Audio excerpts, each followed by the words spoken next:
Հայաստանում այլևս Նիկոլ 2 չկա, որ նման արկածախնդրության գնա։ Բոլորն էլ գալու են ընդունելու են ստեղծված իրավիճակը ու դա լավարկելու են, փորձելու են լավարկել հայկական շահը, ավելացնելու են ստեղծվածին եւ ոչ թե իրա նման ասելու են զրոյական կետից ենք սկսում,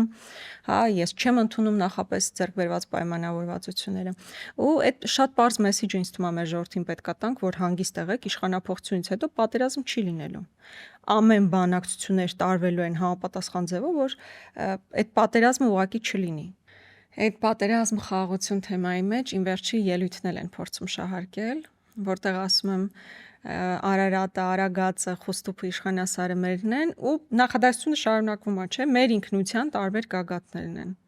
Հիմա իրանք հարցականի տակ են դնում նաև այն, որ Արարատը մեր ինքնության մի մասն է։ Բա եթե մեր ինքնության մի մասը չի, Արարատը մեզ հետ կապ չունի, ձեր արտաքին գործերի նախարարի անունը խի է Արարատ, եթե դա հայ ժողովրդի հետ ընդհանրապես կապ չունեցող հանգամանք է։ Եթե Արարատը մեր ինքնության հետ որևէ կապ չունի, ո՞նց է որ Հայաստանի Հանրապետության ամենահայտնի խորհրդանիշը ամբողջ աշխարհում Արարատն է։ Մեզ հետ կապ ունի, չէ՞։ Հիմա ասում են, որ ասում ենք մեր ինքնության մի մասն է, տարածքային պահանջ այդ ո՞նց է գնալու հետ բերենք։ Հայաստանի Հանրապետությունը 30 տարվա, արդեն 35 տարվա ընթացքում երբևէ տարածքային պահանջ ներկայացրել է Թուրքիային, չէ։ Այսինքն նույնիսկ այն, որ դու ասում ես քո ինքնության մի մասն է, այդ արդեն պատերազմի կոչ է։ Կամ այնտեղ իմ ելույթում ասում եմ Դադիվանքը, Ղազանչեցոցը մերն են։